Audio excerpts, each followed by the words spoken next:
जर आपण salad skip करत असाल तर ओबेसिटी आपली वाढू शकते. त्याचबरोबर सॅलड जर आपल्या आहारात नाही तर अँटीऑक्सिडंट सुद्धा आपल्याला सॅलड मधून आपल्या आहारातून आपल्याला मिळणार नाही. कारण बाकीचे जे शिजवलेले अन्न पदार्थ आहेत तर त्यामध्ये बरेचसे अन्न घटक जे आहेत, बरेचसे न्यूट्रिएंट जे आहेत ते नष्ट होत असतात. त्यामुळं कच्चं खाणं जे आहे तर ते खूप आपल्या आरोग्यासाठी चांगलं आहे. त्यामुळे एक 25% तरी आपल्या आहारामध्ये कच्चा जो आपला सॅलड आहे त्यासाठी आपण ठेवलं पाहिजे. त्याचबरोबर एजिंग वाढते, अँटीऑक्सिडंटची कमतरता असते तर एजिंग सुद्धा आपली वाढते. त्याचबरोबर रिस्क ऑफ कॅन्सर, जिथं अँटीऑक्सिडंट्स आपल्या शरीरात कमी जात आहेत किंवा जातच नाही तर तिथं कॅन्सरची रिस्क सुद्धा वाढते. त्याचबरोबर कोलेस्ट्रॉल वाढू शकतं किंवा हार्ट डिसीज सुद्धा वाढू शकतं.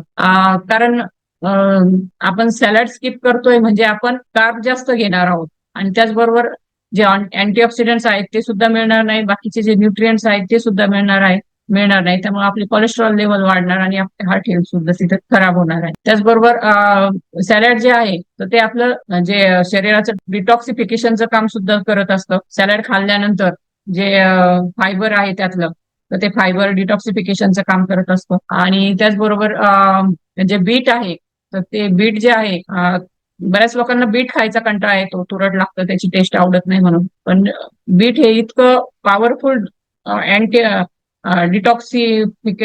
डिटॉक्सिफिकेशन करतं की आपलं जे लिव्हर आहे ना, जसं आपण गाडी धुतो, गाडी धुण्यासाठी प्रेशरनी ते पाईप वापरतात ना, तर तिथं कशी ती एकदम धूळ वगैरे सगळी हे होती गाडी धुवायला आपण बाहेर नेतो तेव्हा. तर तशी तेवढ्या त्या प्रेशरनी जसं ते गाडी आपली स्वच्छ होत असती तसंच प्रेशर हे आपण जेव्हा बीट खातो तर तेव्हा त्याच पद्धतीने आपलं लिव्हर जे आहे ते डिटॉक्स होत असतं. त्यामुळे सगळ्यात पॉवरफुल जे डिटॉक्सिफिकेशन लिव्हरसाठी जर ज्यामुळे होतं तर ते बीट आहे. त्यामुळे बीट जे आहे ते आपल्या आहारामध्ये, जरी आपल्या सॅलडमध्ये आपण इनटेक केलेलं नसेल तर तुम्ही ते आजपासून ऍड करा.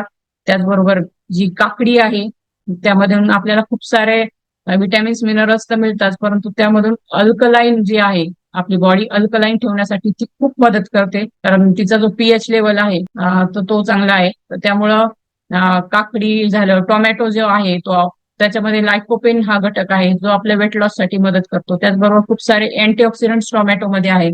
म्हणजे असे जे सगळे सॅलड मधले जे आपले घटक आहेत वेगवेगळे, आपलं मुळा असेल, गाजर असेल, गाजरामध्ये ए विटॅमिन्स भरपूर असतं, बीटा कॅरोटीन भरपूर असतो, त्याचा रेड रंग, तर ते सुद्धा अँटी कॅन्सर आहे. तर असे प्रत्येक आपल्या सॅलड मधला जो घटक आहे, गाजर का खायचं, मुळा का खायचं, टोमॅटो का खायचं, तर हे सगळे खूप असे आरोग्यासाठी आपले चांगले आहेत. त्यामुळं आज जरी आपल्याला आवडत नसेल तरी एक कॉन्शियसली जर तुम्ही जर खायला लागला की मला याच्यातून हे मिळणार आहे, मला याच्यातून माझं आरोग्य चांगलं होणार आहे, तुमचा त्याच्याकडे बघण्याचा दृष्टिकोन बदलला तर नक्कीच तुम्हाला आजपासून तुम्ही त्या सॅलडच्या प्रेमात पडाल.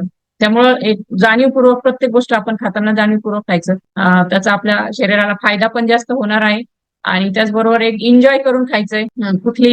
जेव्हा आपण कुठली गोष्ट जीवावर आली म्हणून खाल्लं तर त्याचा आपल्या शरीराला त्याचा फायदा होणार नाही, उलट तोटाच होईल. तर जे काही फूड खातोय तर त्याच्याबाबत आपली जी भावना आहे ती प्रेमाची ठेवा, कारण तेच फूड आपल्या आरोग्य आहे ते चांगलं करणार असतं. त्यामुळं एक प्रेमाने त्याच्याकडे बघा.